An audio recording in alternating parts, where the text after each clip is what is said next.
Hello.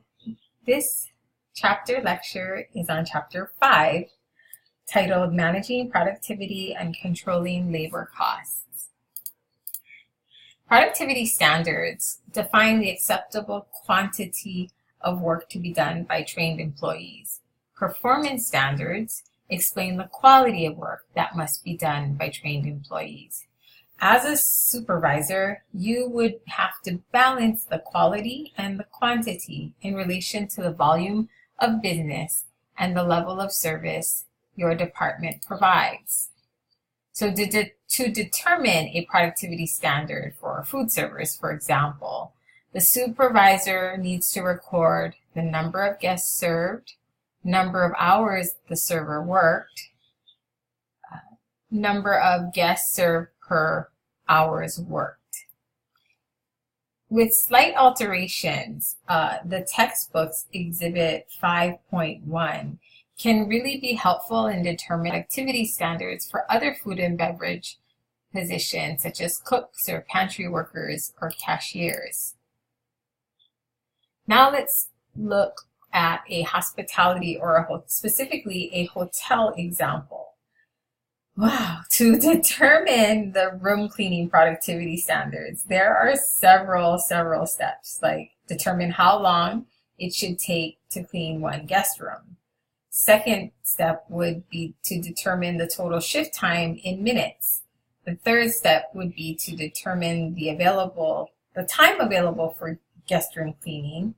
And then the last step would be to divide the result of step 3 by the result of step 1. Supervisors need to effectively balance productivity and performance standards, as I mentioned earlier. If the performance standards are too low, it might yield products and services that don't meet the expectations of guests, right? And if performance standards are set too high, the quantity of work that can be done accordingly might be unacceptably low. Fixed staff positions are those in our industry that must be filled regardless of the volume of business. Most, but not all of these positions are salaried and managerial in nature. Because fixed labor is the minimum amount of labor needed to operate a business regarding the volume, it represents a business's minimum labor expense. Then you have the variable labor usage, which must be adjusted according to the volume experienced by a business. Those of us who work in hotels probably understand and know the occupancy rates that are announced on a daily basis, and that's oftentimes indicative of the volume that will need to be done. It will tell the operation how many people need to be scheduled and be available to work. There are actions that can be taken to reduce labor expense during slower business periods, such as eliminating or curtailing a particular service, assigning salaried staff duties normally performed by hourly employees, or adjusting tasks performed by hourly staff. In our textbook on page 128, or Exhibit 5.3, there is a sample staffing guide for housekeepers. And if you're really great in using Excel, this can be done very easily. So to develop a staffing guide, supervisors need to determine the number of employees needed, they have to adjust for turnover, and they have to estimate labor costs.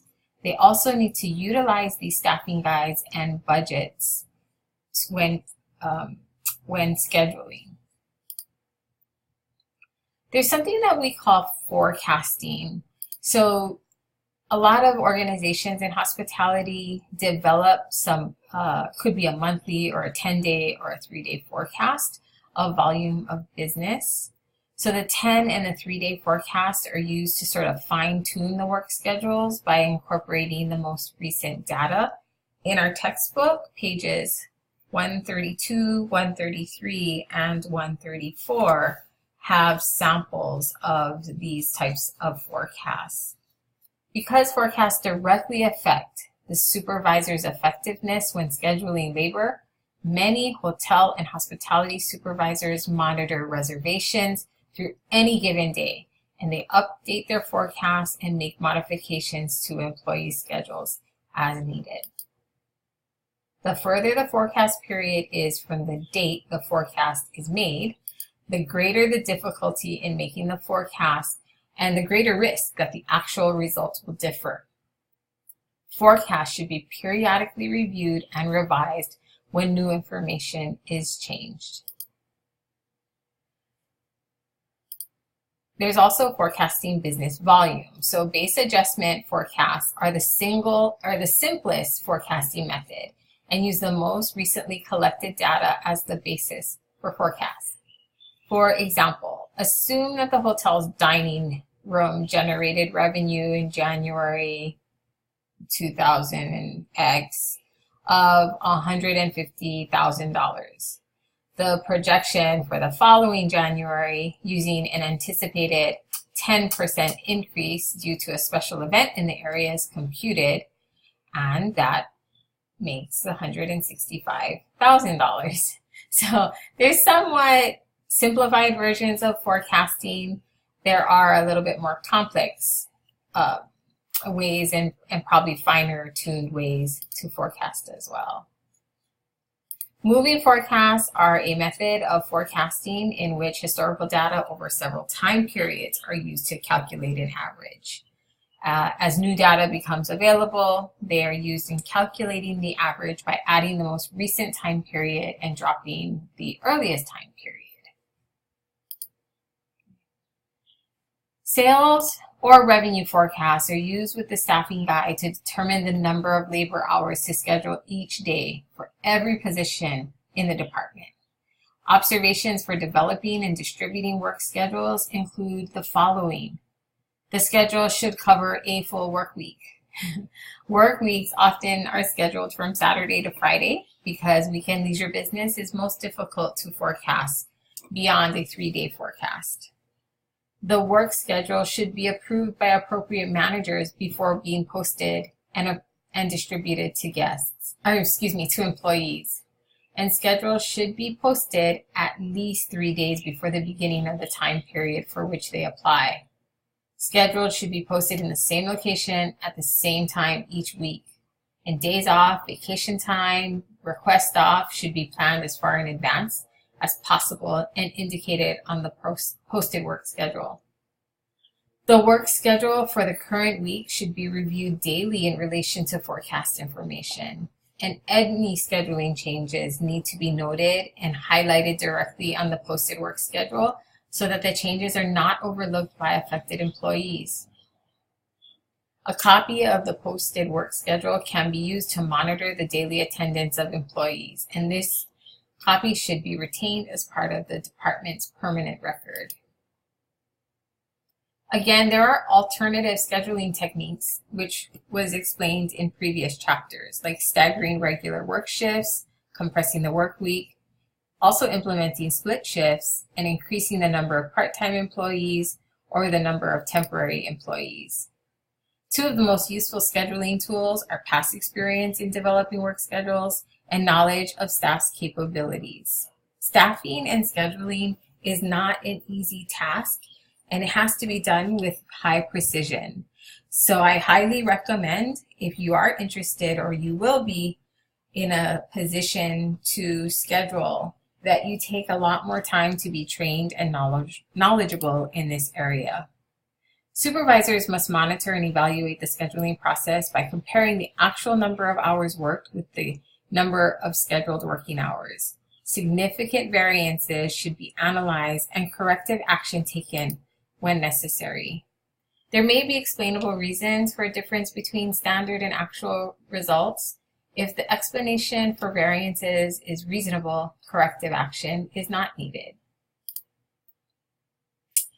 The staffing guide as a control tool, well, when a comparison of labor standards with actual labor results indicates unacceptable variances. Answering several questions might help uncover the causes.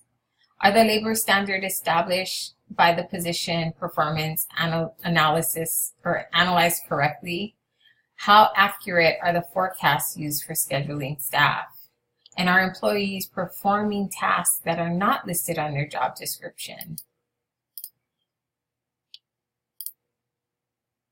The weekly labor hour and cost report can be used to monitor overtime labor costs because unscheduled and excessive overtime costs are general signs of poor forecasting and or scheduling problems. Scheduling the right number of employees with the right skills at the right time requires a thorough understanding of your department's function, your staff, and the demand drivers. To properly manage productivity levels, supervisors have to develop these standards based on established performance expectations.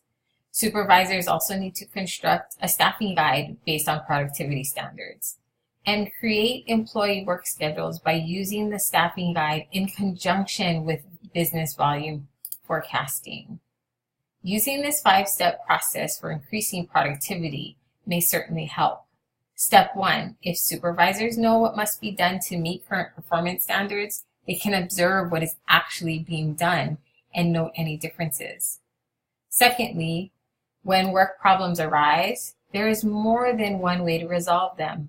Employees, other supervisors, and guests are important sources of information who can help a supervisor pinpoint tasks for revision. The third step is to actually evaluate each idea and select the best approach to blend the best elements of several different suggestions. Fourthly, have a few employees use the revised performance standard for a specified time to actually monitor whether new procedures increase productivity. And lastly, employees must be trained in any new procedures. Continual supervision, reinforcement, and coaching during the transitional period will be necessary. Supervisors may need to change the department staffing guide and then base scheduling practices on the new productivity standard.